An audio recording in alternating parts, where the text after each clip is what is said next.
6 বছরের ছোট্ট বালক হুসাইনের ভয়ে ফেরেশতা জিবরাইল আলাইহিসসালাম থরথর করে কাঁপত। আল্লাহ রব্বুল আলমিনের সৃষ্টির কোটি কোটি ফেরেশতার চেয়ে ফেরেশতা জিবরাইলের মান মর্যাদা অনেক বেশি এবং তিনি সকল ফেরেশতার সর্দার। নবীর কলেজের টুকরা নাতি 6 বছরের ছোট্ট বালক ইমাম হোসাইন রাদিয়াল্লাহু তাআলা আনহু একদিন মা ফাতেমার কাছে এসে বললেন, মা, আমার প্রচণ্ড খিদা লেগেছে, আমাকে খাবার দাও। মা ফাতেমা রাদিয়াল্লাহু তাআলা আনহু বললেন, বাবা, ঘরে তো কোনো খাবার নেই, আজ 3 দিন হলো চুলায় কোনো আগুন জ্বলে না। হজরত হোসাইন রাদিয়াল্লাহু তাআলা আনহু তখন বললেন, ঠিক আছে, তাহলে আমি মসজিদে নববীতে যাই, দেখি নানার কাছে কোনো খাবার পাই কিনা।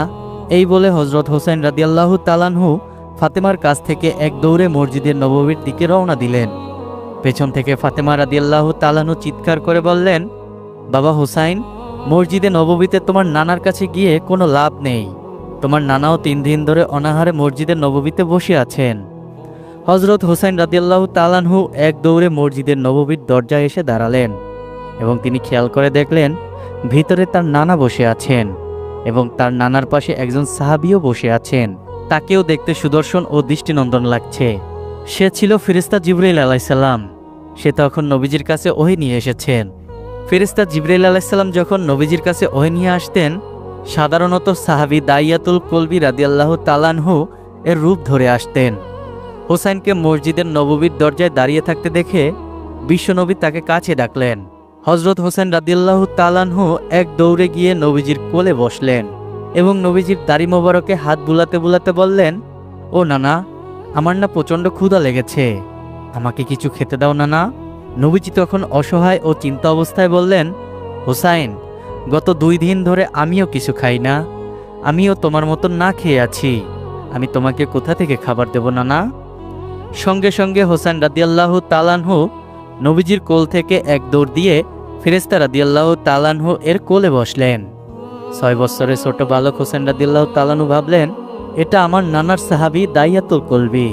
নানার সাহাবী ভেবে হোসেন রাদিয়াল্লাহু তাআলা আনহু ফেরেশতা জিবরাইল আলাইহিস সালামের কোলে গিয়ে বসলেন এবং ফেরেশতা জিবরাইল আলাইহিস সালামের দাড়িতে হাত বুলাতে লাগলেন। হযরত জিবরাইল আলাইহিস সালামকে হযরত হোসেন রাদিয়াল্লাহু তাআলা আনহু বললেন, ও নানার সাহাবী, আমার নানার যতগুলো সাহাবী আছে তারা যখন আমার কাছে আসে তখন তারা কিছু না কিছু হাদিয়া তো নিয়েই আসে, কিন্তু আমি প্রায়ই দেখি তুমি আমার নানার কাছে আসো, আমার নানাকে কি যেন তুমি বিড়বিড় করে বলতে থাকো, তারপর আবার সুযোগ বুঝে চলে যাও, কিন্তু কোনোদিনও তো তোমাকে দেখলাম না তুমি আমার নানার কাছে একটু হাদিয়া নিয়ে এসেছো। আজকে আমি হোসাইন তোমার কোলে বসেছি, যতক্ষণ তুমি আমাকে খাবার না দিবে ততক্ষণ আমি কিন্তু তোমার কোল থেকে নামবই না। এই বলে হজরত হোসেন রাদিয়াল্লাহু তাআলা আনহু হজরত জিবরাইল আলাইহিস সালামের কোলে ঘাপটি মেরে বসলেন। এই দৃশ্য দেখে বিশ্বনবী হজরত মুহাম্মদ সাল্লাল্লাহু আলাইহি সাল্লাম কি করবেন তা ভেবে পাচ্ছেন না।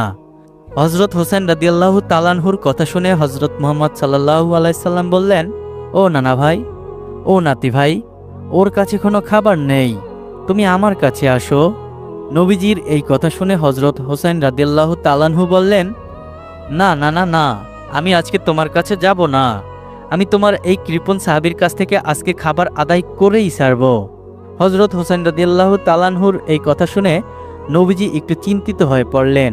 তিনি কি করবেন এইটা বুঝেই উঠতে পারছিলেন না, কেননা হোসেন রাদিয়াল্লাহু তাআলা আনহু যাকে কৃপণ বলেছেন তিনি হলেন আল্লাহ রব্বুল আলামিনের বিশেষ ফেরেশতা হজরত জিবরাইল আলাইহিস সালাম। নবীজি এটা ভেবে চিন্তিত হলেন, না জানি আমার আল্লাহ রব্বুল আলামিন হজরত হোসেন রাদিয়াল্লাহু তাআলা আনহুর উপর রেগে যান। তখন হজরত হোসেন রাদিয়াল্লাহু তাআলা আনহু ফেরেশতা জিবরাইল আলাইহিস সালামকে বললেন, হে নানার সাহাবী, কি তুমি কি আমাকে খাবার দিবে না? আমি 2 দিন ধরে কিছুই খাইনি। 6 বছরের ছোট্ট বালক হোসেন রাদিয়াল্লাহু তাআলা আনহুর এর কথা শুনে ফেরেশতা জিবরাইল আলাইহিস সালামের চোখ দিয়ে দরদর করে পানি পড়তে লাগলো। ফেরেশতা জিবরাইল আলাইহিস সালামের দাড়ি মোবারক ভিজে চোখের পানি টপ টপ করে পড়তে লাগলো। ফেরেশতা জিবরাইল আলাইহিস সালাম আল্লাহ রব্বুল আলামিনের কাছে তখন বললেন, হে মাবুদ, তুমি আমাকে এ কোন পরীক্ষায় ফেললে? তুমি তো ফেরেশতাদের খাবার খাওয়াকে হারাম করে দিয়েছ। খাবার কি এবং খাবার কিভাবে খেতে হয় আমি জিবরাইল তো জানি না, আমার কাছে খাবার কোথা থেকে আসবে?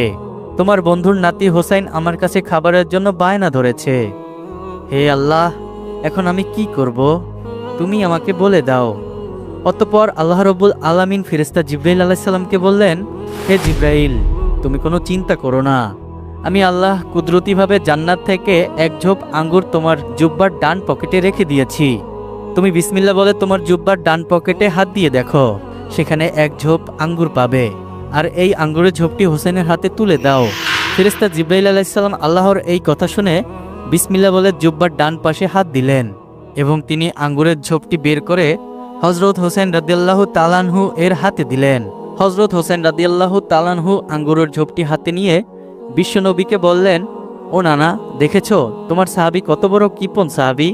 তুমি ক্ষুধা নিয়ে মসজিদে নববীতে বসে আছো, আমি ছোট্ট একটি বাচ্চা, আমি ক্ষুধা নিয়ে এখানে এসেছি, তার কাছে কতবার খাবার চাইলাম, কিন্তু সে আমাকে খাবার তো দিলই না, সে আঙ্গুর আবার পকেটে নিয়ে বসে আছে। কত বড় কৃপণ আর বেয়াদব সাহাবী তোমার। হোসেন রাদিয়াল্লাহু তাআলা আনহুর এই কথা শুনে নবীজি আরও চিন্তিত হয়ে গেলেন। নবীজি তখন ভাবতে থাকলেন, হোসাইন ফেরেশতা জিবরাইলকে কৃপণ এবং বেয়াদব বলেছেন, না জানি আমার আল্লাহ কখন রেগে যান। নবীজি তখন হযরত হোসেন রাদিয়াল্লাহু তাআলা আনহুকে উদ্দেশ্য করে বললেন, ও নানু ভাই, তুমি ওর কাছে আর থেকো না, তুমি আমার কাছে এবার চলে আসো। নবীজির এই কথা শুনে হযরত হোসাইন রাদিয়াল্লাহু তাআলা আনহু নবীজির কোলে চলে আসলেন। রাসূলুল্লাহ সাল্লাল্লাহু আলাইহি সাল্লামের চোখের ইশারায় ফেরেশতা জিবরাইল আলাইহিস সালামকে বললেন, ভাই জিবরাইল, তুমি তো ফেরেশতা, তুমি তো খাবার খাও না, তোমার জন্য তো খাবার খাওয়া হারাম করা হয়েছে, তাহলে তোমার পকেটে আঙ্গুল আসলো কোথা থেকে?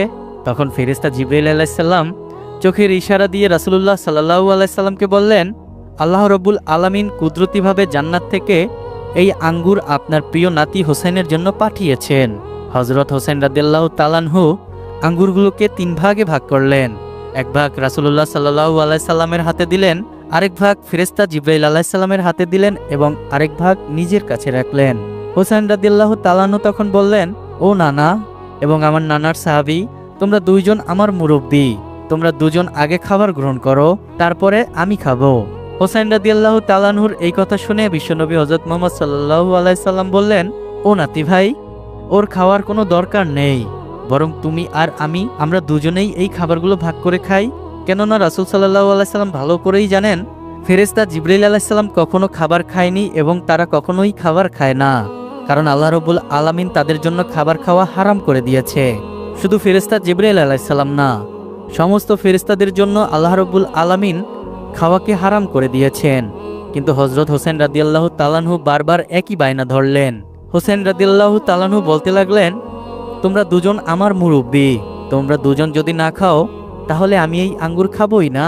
হোসেন রাদিয়াল্লাহু তাআলা আনহুর এইরূপ কথা শুনে ফেরেশতা জিবরাইল আলাইহিস সালাম আরও চিন্তিত হয়ে পড়লেন এবং আল্লাহকে ডেকে বললেন, হে মাবুদ, তুমি আমাকে এখন কঠিন পরীক্ষায় ফেলেছ, কিভাবে খাবার গ্রহণ করতে হয় আমি জিবরাইল তো জানি না, আমি তো কোনোদিন খাবার খাইনি, তুমি তো খাবার খাওয়াকে আমার জন্য হারাম করে দিয়েছ। সঙ্গে সঙ্গে আল্লাহ রব্বুল আলামিন আরশে আজিম থেকে বললেন, হে ফেরেশতা জিবরাইল, তুমি কোনো চিন্তা করো না, আমার প্রিয় বন্ধু আমার প্রিয় হাবিবের কলিজার টুকরার নাতি হোসাইন বায়না ধরেছে, তোমাকে খাবার খেতেই হবে, আমি আল্লাহ অনুমতি প্রদান করলাম, তুমি আঙ্গুরটা ছিঁড়ে তোমার মুখে দিয়ে দাও, বাকিটা আমি আল্লাহ দেখে নেব। অতঃপর আল্লাহর পক্ষ থেকে যখন হুকুম চলে আসলো, তখন ফেরেশতা জিবরাইল আলাইহিস সালাম আঙ্গুলের ঝোপ থেকে একটি আঙ্গুল ছিঁড়ে তার মুখে দিয়ে দিলেন। হযরত হোসেন রাদিয়াল্লাহু তাআলা আনহু তিনি বিশ্বনবীর কলিজার টুকরা ছিলেন। হযরত হোসেন রাদিয়াল্লাহু তাআলা আনহুর পা থেকে মাথা পর্যন্ত এমন কোনো জায়গা নেই যে জায়গায় রাসূল সাল্লাল্লাহু আলাইহি ওয়াসাল্লাম চুম্বন করেননি। হোসেন রাদিয়াল্লাহু তাআলা আনহুকে রাসূল সাল্লাল্লাহু আলাইহি ওয়াসাল্লাম অত্যন্ত ভালোবাসতেন। নবীজির সাহাবীগণ হোসেন রাদিয়াল্লাহু তাআলা আনহুকেও অনেক ভালোবাসতেন। ফেরেশতাগণেরাও হযরত হোসেন রাদিয়াল্লাহু তাআলা আনহুকে অনেক ভালোবাসতেন। মহান আল্লাহ রব্বুল আলামিনও হযরত হোসেন রাদিয়াল্লাহু তাআলা আনহুকেও ভালোবাসতেন। সকলের পছন্দের এবং ভালোবাসার এই মানুষটিকে কারবালার ময়দানে নিষ্ঠুর এজিদ কি নৃশংসভাবে হত্যা করেছে। মুসলমান হিসাবে আমাদের অন্তর থেকে সেই নিষ্ঠুর এজিদদের জন্য ধিক্কার এবং লাঞ্ছনা থাকবেই। তো বন্ধুরা, এই ছিল বিশ্বনবীর কলিজার টুকরার নাতি হযরত হোসেন রাদিয়াল্লাহু তাআলা আনহু ও হযরত জিবরাইল আলাইহিস সালামের সুন্দর একটি ঘটনা। আশা করছি আজকের এই ঘটনাটি আপনাদের সবার অনেক ভালো লেগেছে। যদি বন্ধুরা আজকের এই ভিডিওটি ভালো লাগে তাহলে অবশ্যই ভিডিওতে একটি লাইক এবং কমেন্ট করে আপনার সুন্দর মতামতটি জানিয়ে যাবেন।